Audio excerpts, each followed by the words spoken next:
Hello friends, आज हम सीखने वाले हैं एक नया पार्ट मैथमेटिक्स से और वो है नंबर सिस्टम। नंबर सिस्टम के अंतर्गत आने वाले अलग तरह के नंबरों के बारे में हम लोग सीखने वाले हैं। अगर हम किसी से भी गिनती करने के लिए कहें तो वो साधारणतः कैसे गिनती करेगा?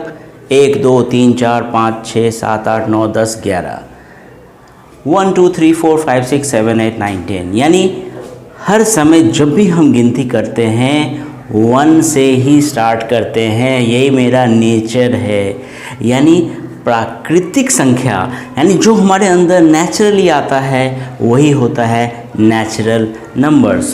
तो पहला नेचुरल नंबर्स क्या है? नेचुरल नंबर्स है काउंटिंग नंबर्स, जिस नंबर्स को हम साधारणतः यूज़ करते हैं काउंटिंग करने के लिए। तो 1 2 3 4 करते हुए इन्फिनिटी तक जो नंबर्स जा रहे हैं वह हो गया नेचुरल नंबर्स। अब नेचुरल नंबर को अगर हम लोग काउंटिंग करते हैं तो नेचुरल नंबर किस तरह से जा रहा है? 1 2 3 4 5 6 7 8 9। अब 9 के बाद क्या? 9 के बाद 10। 10 जब बन रहा है तो एक जीरो की आवश्यकता पड़ रही है, क्योंकि जीरो अगर नहीं होगा तो हम आगे का काउंटिंग जारी नहीं रख सकते। यानी इसको संपूर्ण रूप देने के लिए एक जीरो की आवश्यकता पड़ती है। और जब जीरो से नंबरिंग किया जाएगा, जीरो से अगर हम काउंटिंग कर रहे हैं 0 1 2 3 4 5 6 करते हुए इन्फिनिटी तक, तब इसे कहते हैं होल नंबर। यानी नेचुरल नंबर 1 से स्टार्ट होता है और होल नंबर 0 से स्टार्ट होता है। बहुत लोगों को ये कन्फ्यूज़न हो जाता है, अगर अचानक से पूछ लिया जाए बताइए नेचुरल नंबर और होल नंबर में अंतर क्या है, तो सब गड़बड़ हो जाता है। लेकिन इसका एक ट्रिक है। ट्रिक क्या है कि देखिए, होल नंबर में ओ है, ओ को आप मान लीजिए 0, यानी 0 से शुरुआत हो रही है, और नेचुरल नंबर 1 से। तो आशा करते हैं आपको ये ट्रिक याद रहने वाली है। इसके बाद आता है इंटीजर। अब इंटीजर क्या है? इंटीजर में 0 से लेकर के पूरा राइट साइड में अगर हम लोग चले जा रहे हैं तो होल नंबर ही है, लेकिन 0 के लेफ्ट साइड में चले जा रहे हैं तो नेगेटिव नंबर्स है। यानी इंटीजर्स क्या हुआ? इसमें पॉजिटिव नंबर्स भी होंगे, नेगेटिव नंबर्स भी होंगे। अब आता है प्राइम नंबर। प्राइम नंबर क्या है? Numbers that has only 2 factors, 1 and number itself, मतलब सिर्फ 2 ही फैक्टर होंगे।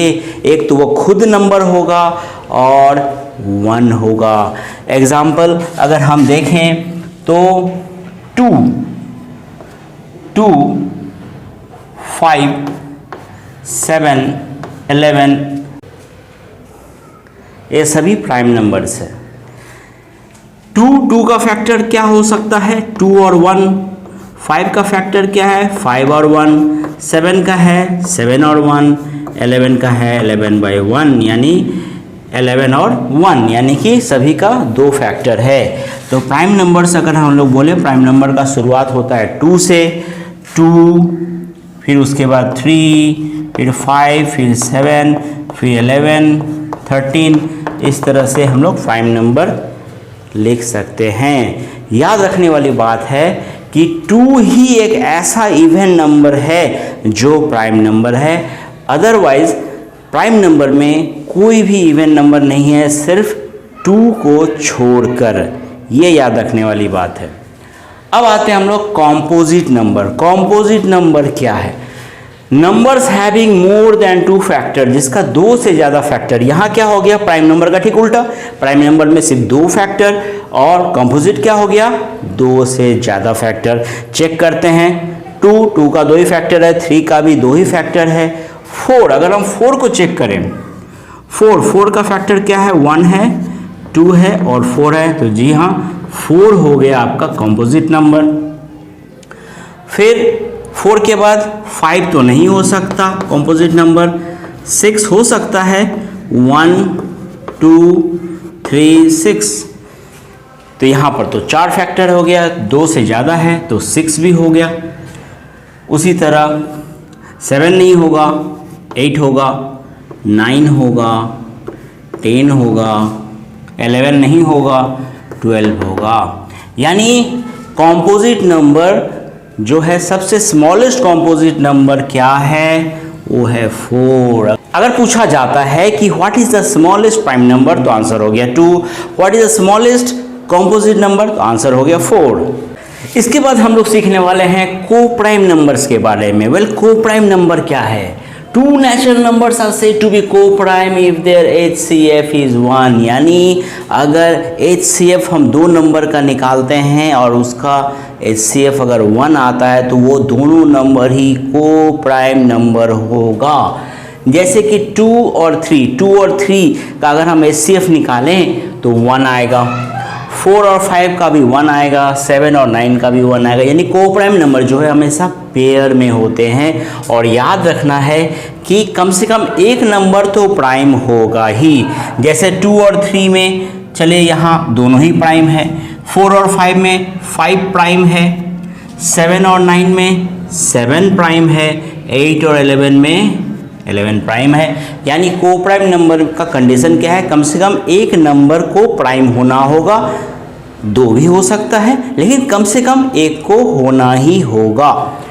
अब है रैशनल नंबर। रैशनल नंबर क्या है? Any number that can be written in the form of p/q के रूप में हम लिख सकते हैं। यानी एक न्यूमरेटर होगा और एक डिनोमिनेटर होगा, और डिनोमिनेटर जो है वो कभी भी 0 नहीं हो सकता। जैसे 2/5, 8/14, 14/3 सारे के सारे क्या है? रैशनल नंबर है। न्यूमरेटर बड़ा हो या डिनोमिनेटर बड़ा हो, फर्क नहीं पड़ता। सिर्फ ये याद रखना है कि नीचे 0 नहीं होना चाहिए।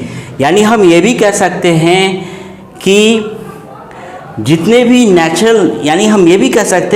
नेचुरल नंबर्स हैं, होल नंबर्स है, सारे के सारे क्या हैं?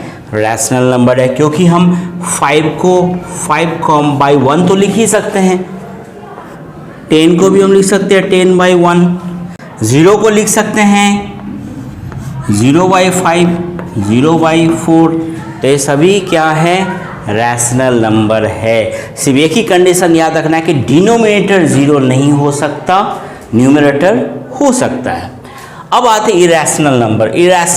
रैशनल नंबर तो समझ गए। इरेशनल नंबर क्या है? जो नंबर रूट में हो और रूट से वो आसानी से ना निकल सके। जैसे √3 इरेशनल नंबर। अप्रॉक्स वैल्यू क्या है √3 का? 1.732। उसी तरह √5, √7, लेकिन √4 नहीं बोल सकते, क्योंकि √4 क्या होता है? 2 होता है, तो √4 नहीं होगा। √9 नहीं होगा। √9 क्या होता है? √9 होता है 3, इसलिए भी इरेशनल नंबर नहीं हो सकता।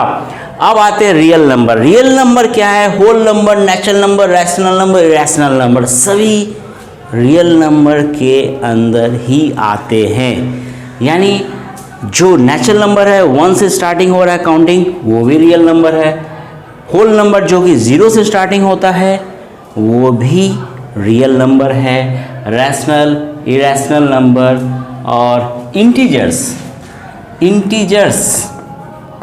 इंटीजर्स भी रियल नंबर्स के अंतर्गत आते हैं। अब आते हैं कॉम्प्लेक्स नंबर। नाम ही है कॉम्प्लेक्स।